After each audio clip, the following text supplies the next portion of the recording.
Now I'm gonna have to go to Walmart and get my original primer if they still have it, but I know the reason why I didn't get it before was because they didn't have any left. So now I've got all these Bretonnian arches to do, and they're coming out pretty good. So what I'm doing right now is I'm doing all the browns, and once I have all my troops, I've got one more box of Bretonnians on the way. Oh, wait a minute, no, I got them. No, I do. I got 12 more Knights of the Realm coming. So I have this large group right here. I have that large group right there. I've got this large group here and here. So 1, 2, 3. So I'm going to have 3 or 4 groups of Bretonnians. And of course their leader, the men of arms, are going to actually have the color of the leader. So he will be the Duke or whatever you want to call him, and the archers are going to have his colors. So instead of having like 4 or 5 guys painted up for each individual knight, we're just going to have the knights who are the leaders will be, they brought their men at arms. So they will probably be like the closest lieutenant or whatever will bring in his own troops. So I need to have anywhere from 4 to 5, depending on how many Bretonnian units I got for the Knights of the Realm. I'll figure that one out. I got my skirmishers are Bergerac and his guys, kind of like Robin Hood. So those are my skirmishers, and I'm not gonna get the men of arms. I'm not gonna get the halberders and the swordsmen. I'm just gonna use my archers and go with that. And I think that's it. I got one more. I'll show you. I got one more Napoleonic 54mm left to do. Got to do the yellow. Oh shoot! I left my yellow out. I was gonna do that. So I got to do my yellow for there.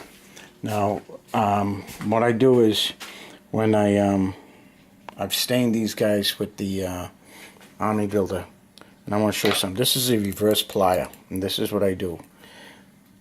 I dip it into the solution, take it out, put it in here, and I start doing this. And this seems to work pretty cool because it holds it. It's a reverse plier, reverse tweezers, and these are fantastic because once you don't have to always squeeze and hold it. You just open it up, put it on it, and it just automatically closes and clamps down on it like a little vise. And because it's a little bit long, I have this dynamic going here. I use its own inertia. Kind of like, remember in high school when you had the pencil, you say, hey, I can make this pencil bend. And you went like this, and the pencil bent. You know, it's like, ugh. Well, that's the same thing you do with this. So once you get it on there, you just shake it, and it's going to take all that stain off it. Let me show you. Right, and you just flip it upside down, and I got a good speed going on that. It's holding it pretty tight. It's not going anywhere, and it's getting all that excess off. So there you go. So that's what I'm doing, guys. I'll get the first video I did. First video I got to put that up for you, and this is the second video. And this thing, I don't know. I mean, I love the models. Don't get me wrong. Fantasy Flight Games did a great job on these Star Wars models. They're some of the best miniatures I've seen in a long time, as far as spaceships go. and they are pretty cool, and you can paint them and you can do whatever you want with them, so you can actually do a lot of stuff. It's just that when they try to fix the game, I don't think they fixed it. I think they just added some more cogs to the wheel, and now it's going to cost you more money to play this game, and I think that was a mistake. I think they're going to kill their game. I think you're probably going to see the death of this game, which is a shame. Unless, like Games Workshop, when they went with the Age of Sigmar, they killed Old Hammer. So maybe when it comes down to it, guys, we're the gamers, you know? We stop buying what they put out, and we start letting our voices be heard and say, look, enough of this stuff, you know?